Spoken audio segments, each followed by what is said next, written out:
बिस्मिल्लाहिर्रहमानिर्रहीम। अस्सलाम वालेकुम नाज़रीन कराम, मैं हूं मखदूम शहाबुद्दीन और आप देख रहे हैं मेरा फेसबुक और यूट्यूब चैनल। उम्मीद करता हूं आप सब लोग बखैर वाफ़ियत होंगे और जहां भी होंगे अपने अहले खाना समेत खुश भी होंगे और महफूज भी। नाज़रीन कराम, DGISI की तब्दीली, इस हवाले से कुछ ख़बरें हैं जो सोशल मीडिया पर गर्दिश कर रही हैं और असल ख़बर क्या है, मैंने उस हवाले से आपको कल ये कहा था कि मैं मज़ीद उसकी कुछ तफसीलात हासिल करूँगा। तो उस हवाले से कुछ बड़ी इंपॉर्टेंट तफसीलात हैं और ज़ाहिर बात है सितंबर का महीना बड़ा अहम है। एक जानिब सदर मुमलिकत की मुद्दत पूरी हो रही है, चीफ़ जस्टिस की मुद्दत पूरी हो रही है, लेकिन इस सब के अंदर DGISI lieutenant general Nadeem Anjum जो हैं उनके हवाले से क्या मामलात हैं उस पर भी बात कर लेंगे।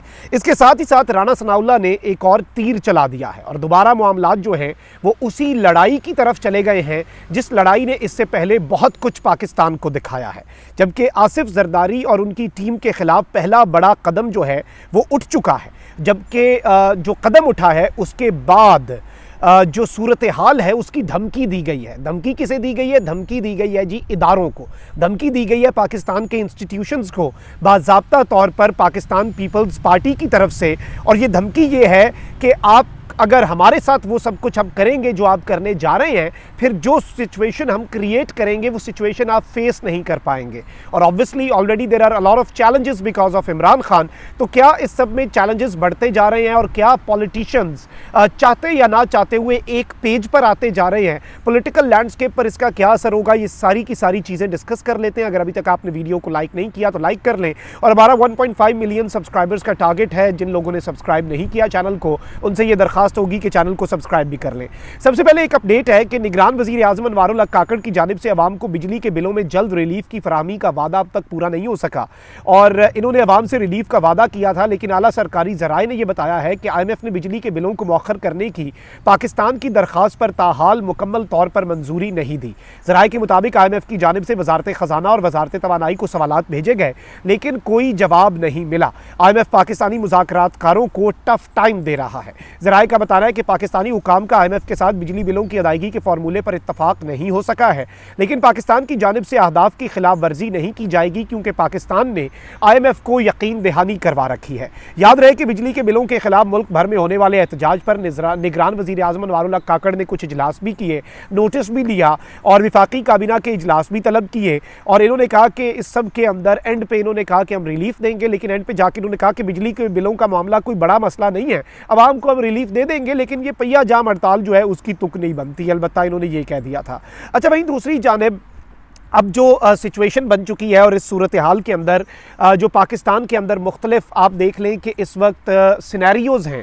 एक जानिब तो निगरान हुकूमत जो कि लंबे अरसे के लिए अपेरेंटली आई थी, लेकिन उसे सर मुंडवाते ही ओले पड़े हैं और इसमें इन्हें शुक्रिया अदा करना चाहिए। एक तो जो पिछली 1.5 साल के अंदर PDM की हुकूमत रही, लेकिन अब इनकी ऑडेसिटी है, इनकी हिम्मत है कि आप ये देखें कि पीपल्स पार्टी अब वो जितने मर्जी जिस तरह की मर्जी इनकलाबी बने, लेकिन जो चीज़ है वो हकीकत अपनी जगह पर रहेगी। पीपल्स पार्टी इस हुकूमत का हिस्सा थी जिसके जो इस वक्त नताइज हैं वो आवाम भुगत रही है। लेकिन हिम्मत चेक करें, दीदा दिलेरी चेक करें कि नून लीग ने भी महंगाई के खिलाफ रैली निकाली है जी लाहौर में, छोटी सी रैली या जो भी आप उसे कह लें, लेकिन हिम्मत की दाद देनी चाहिए। 10/10 नंबर इनकी ऑडेसिटी, इनकी हिम्मत और आवाम को पागल समझने की इनकी जो एक थ्योरी है उसे ज़रूर क्रेडिट मिलना चाहिए। अच्छा, वहीं दूसरी जानिब अमीर जमात इस्लामी सिराजुल हक ने कल अवाम और ताजिर बिरादरी की जानिब से पुरअमन हड़ताल करने पर शुक्रिया भी अदा किया और इन्होंने कहा कि ताजिर बिरादरी, वकला, उलमा और ट्रांसपोर्टर्स का शुक्रिया अदा करता हूँ। हुकूमत का मुल्क पर कंट्रोल ख़त्म हो चुका है, मईशत के तमाम तर ब्रेक जो हैं वो फेल हो चुके हैं। और सूरत हाल आप देखें ना कि अब हमारी करेंसी श्रीलंका, जिसकी हम मिसालें देते थे कुछ अर्सा पहले कि वो दिवालिया हो गया, पाकिस्तान श्रीलंका ना बन जाए, पाकिस्तान श्रीलंका ना बन जाए, उनकी करेंसी हमसे बेहतर है।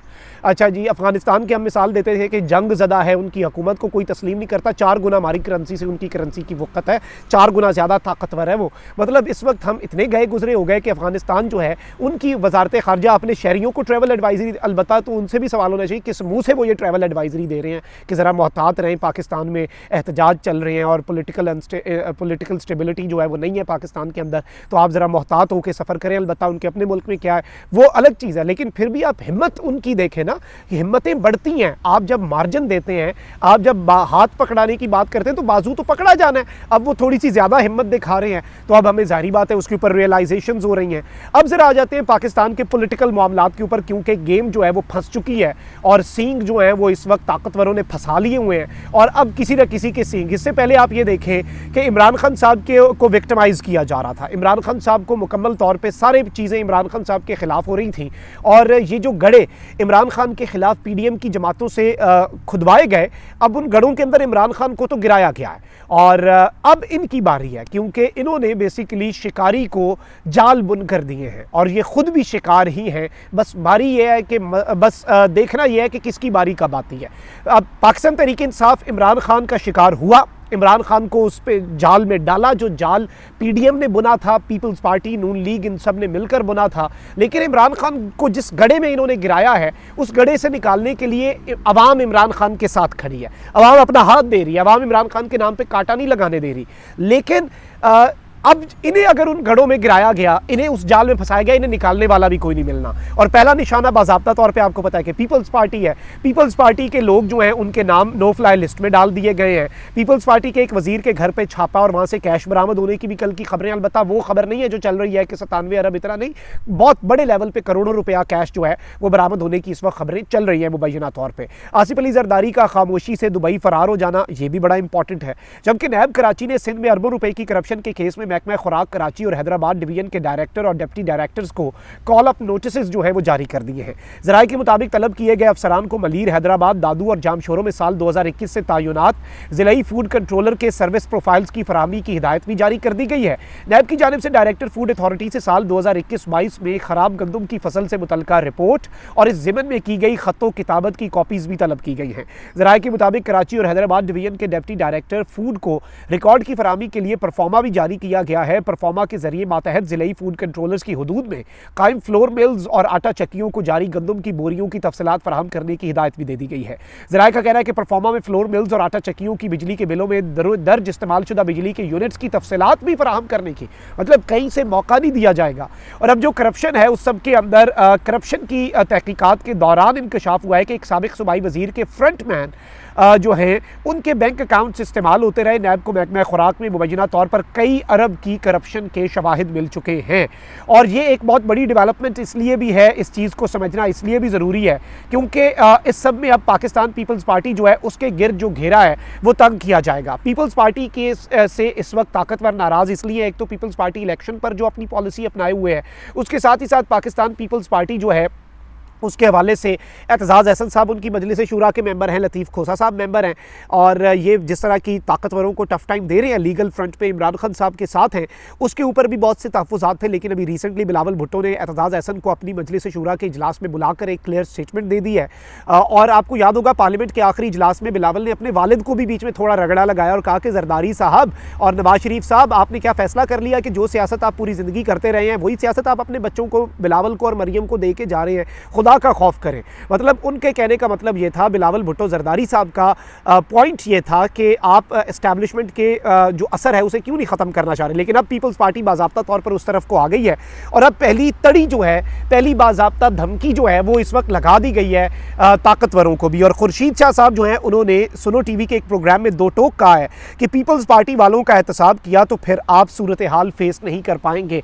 आपसे मुराद कौन है? आपसे मुराद है इदारे जो इस वक्त जाहिर बात है पीपल्स पार्टी को टफ टाइम दे रहे हैं। आप बल्कि ये सुने भी सही क्या कह रहे हैं, जरा ये मैं इनकी गुफ्तगू आपको सुनवाता हूँ। ये क्या मसला क्या है? कुछ पीपल्स पार्टी के लोगों पे कोई हाथ पड़ने जा रहा है, कोई उनकी इंक्वायरियां हो रही हैं, कोई उनकी जनाब को बाहर जाने पे कदगन है उनकी? कोई मौजूदा हालात में अगर ये फैसले किए गए कि पार्टियों को डिस्टर्ब करना है, हाथ डालना है, तो ये बातें जो है ना पाकिस्तान की रियासत के लिए अच्छा नहीं होगा और मुल्क के हालात के लिए अच्छा नहीं होगा। इंटरनेशनली आप इसको फेस नहीं कर सकेंगे।